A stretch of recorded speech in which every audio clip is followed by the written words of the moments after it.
You ever notice how the loudest person in the room is rarely the most dangerous? That's because real power doesn't announce itself. It waits, it watches, it calculates every move before making one. See, I've spent my life in rooms where one wrong word could end everything. And I learned something most people never figure out. Silence isn't weakness, it's a weapon. The men who built empires, who changed the course of history, who commanded respect without raising their voice, they all understood something fundamental about human nature. While everyone else is talking, revealing their hand, showing their insecurities through every desperate word, the truly powerful are listening. They're reading the room, they're 3 moves ahead, and when they finally speak, people lean in, because they know those words carry weight. This isn't about being antisocial or cold. It's about understanding that your attention is currency. Your words are ammunition, and in a world that never stops screaming for validation, the person who masters silence controls everything. What I'm about to show you will change how you see every conversation, every interaction, every power dynamic in your life. Because once you understand these 6 qualities, you'll never look at silence the same way again. The first thing you need to understand about people who speak less is that they've mastered something most people struggle with their entire lives. They've learned to observe before they act. When I walk into a room, I don't immediately start talking. I watch. I see who's nervous, who's pretending to be confident, who's actually in control. You see, most people are so desperate to fill the silence that they miss everything important happening around them. They're thinking about what they're going to say next, instead of absorbing what's actually being said. But the quiet ones, they're different. They're cataloging every detail, every micro-expression, every shift in tone, and by the time they open their mouth, they know more about the situation than everyone else combined. This isn't some mystical talent you're born with. It's a choice. It's a decision to value information over validation. Think about the last conversation you had where you felt the need to jump in, to prove yourself, to show everyone how much you know. That impulse, that urgency to speak, that's not confidence. That's insecurity, dressed up in words. The truly powerful understand that every time you speak, you're giving away information about yourself. You're revealing your priorities, your fears, your level of understanding. And once that information is out there, you can't take it back. Now here's something that'll change your perspective entirely. People who speak less have an almost supernatural ability to make others feel heard. Sounds contradictory, doesn't it? But think about it. When you're constantly waiting for your turn to talk, you're not really listening. You're just pausing between your own thoughts. But when you genuinely observe, when you truly pay attention to what someone is saying, not just the words but the meaning behind them, something remarkable happens. People sense it. They feel that attention, that genuine interest, and it creates a connection that no amount of clever words can manufacture. I've closed deals worth millions, not by talking but by listening so carefully that the other person felt completely understood. And when people feel understood, they trust you, they open up, they reveal things they never intended to reveal. That's power. That's the kind of influence money can't buy, and charm can't fake. You want to know someone's real intentions? Stop talking, and start observing. Watch what they do when they think nobody's paying attention. Listen to what they say when they're comfortable. The truth always comes out, but only if you're quiet enough to hear it. The third quality these people possess is something that makes them almost untouchable in any social or professional setting. They've developed emotional control that most people can't even comprehend. See, when you're quick to speak, you're usually reacting. Someone says something that triggers you, and the words come out before you've even processed what you're feeling. That's how mistakes are made. That's how wars start, how businesses fail, how relationships crumble. But the person who's mastered silence, they've created space between stimulus and response. Someone insults them, and instead of lashing out, they pause. They breathe. They consider whether this person even deserves a response, and most of the time they don't. I've had men try to provoke me, to get me angry, to make me react emotionally, so I'd make a mistake.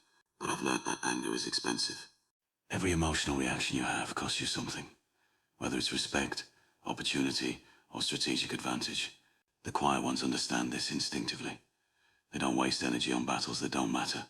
They save their ammunition for when it counts. And when they do choose to engage, it's calculated, precise, devastating. There's no wasted motion, no unnecessary drama, just pure, focused intention. That's what separates someone who's simply quiet from someone who's powerful in their silence. Let me tell you about the fourth quality, and this one's crucial. People who speak less have developed an intense focus on their internal world, rather than constantly seeking external validation. Most people are addicted to reaction. They say something and immediately scan the room to see how people responded. Did they laugh?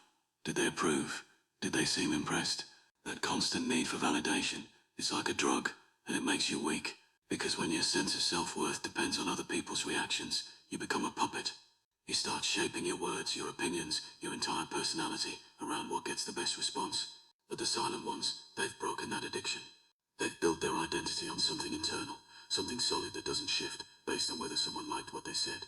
This gives them an incredible freedom. They can say what needs to be said, not what people want to hear. They can make unpopular decisions without falling apart when people disapprove. They can stand alone if necessary, because their foundation isn't built on applause. I've made decisions that everyone told me were wrong. Decisions that made people question my judgment, my sanity, my leadership. But I didn't need their approval, because I knew what I was doing and why I was doing it. That's the difference. That's what silence cultivates. A deep, unshakable knowing that doesn't require external confirmation. The fifth quality is perhaps the most misunderstood. These people have learned to weaponize curiosity instead of judgment.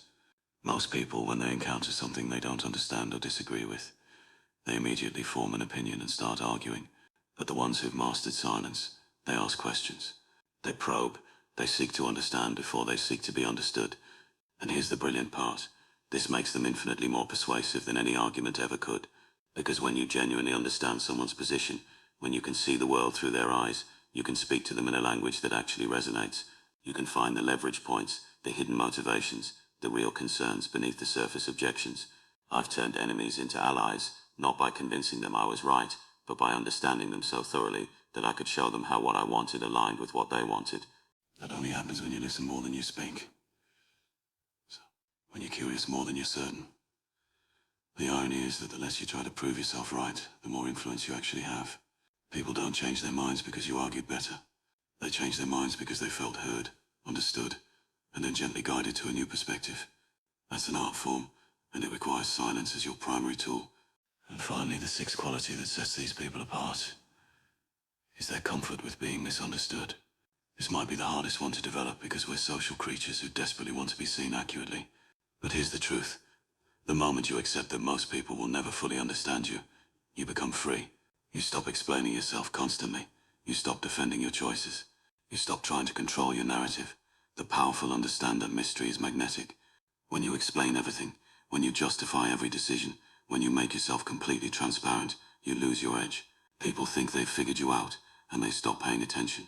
But when you're comfortable with silence, when you let your actions speak louder than your words, people stay curious.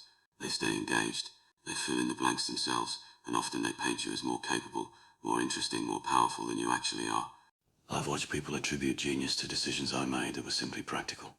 I've seen them create elaborate theories about my motivations when the truth was much simpler.